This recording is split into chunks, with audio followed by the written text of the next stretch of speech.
آج 8 جولائی ہے اور دکھی انسانیت کی خدمت کرنے والے عبدالستار ایدھی کی چوتھی برسی بھی 8 جولائی 2016 کو 6 دہائیوں تک دکھی انسانیت کی خدمت کرنے والے درویش صفت انسان عبدالستار ایدھی کراچی میں وفات پا گئے۔ ان کے انتقال کی خبر نے پورے ملک کو سوگوار کر دیا۔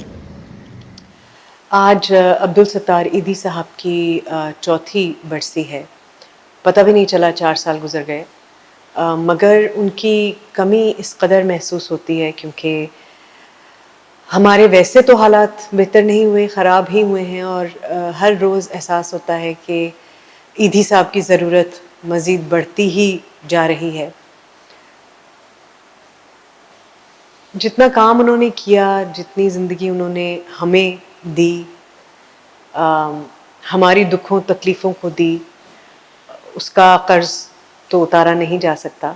ہم صرف شکر گزار ہو سکتے ہیں کہ ہم نے وہ عہد دیکھا جس میں عبدالستار ایدھی جیسے لوگ تھے۔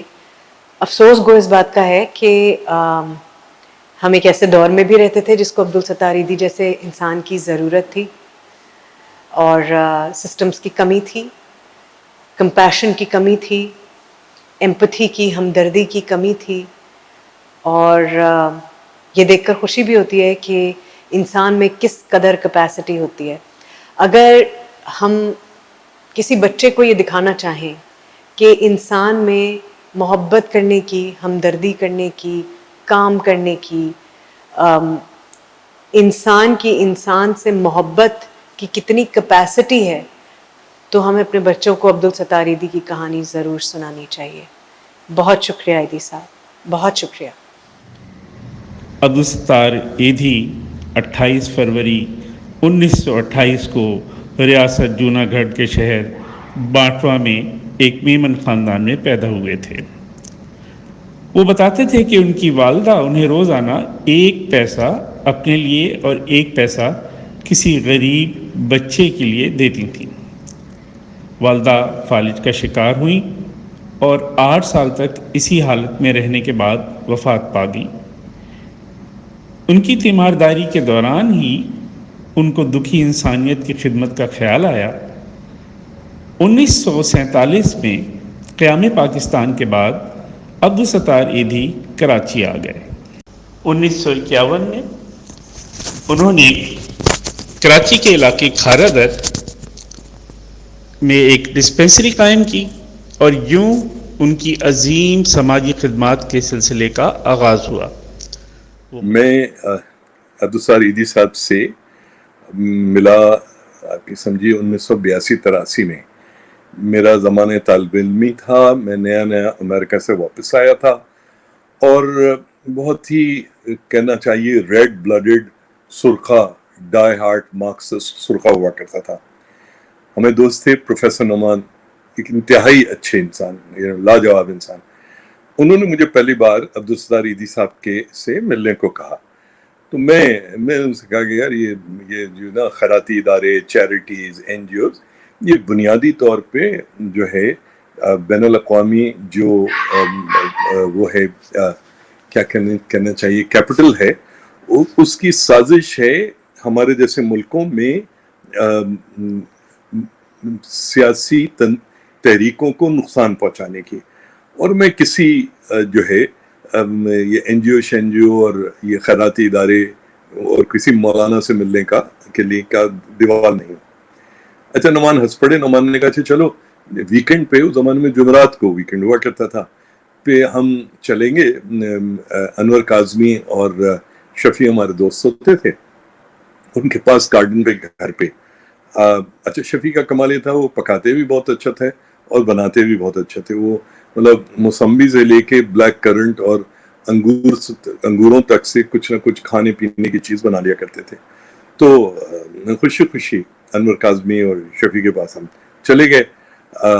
وہاں پہ بات چیت ہوئی، تو وہاں بات چیت میں پتہ لگا کہ یہ مولانا تو برائے نام ہیں مگر بنیادی طور پہ بہت اچھے نیک سوشل ورکر ہیں۔ not an NGO worker, not a charity worker, a social worker.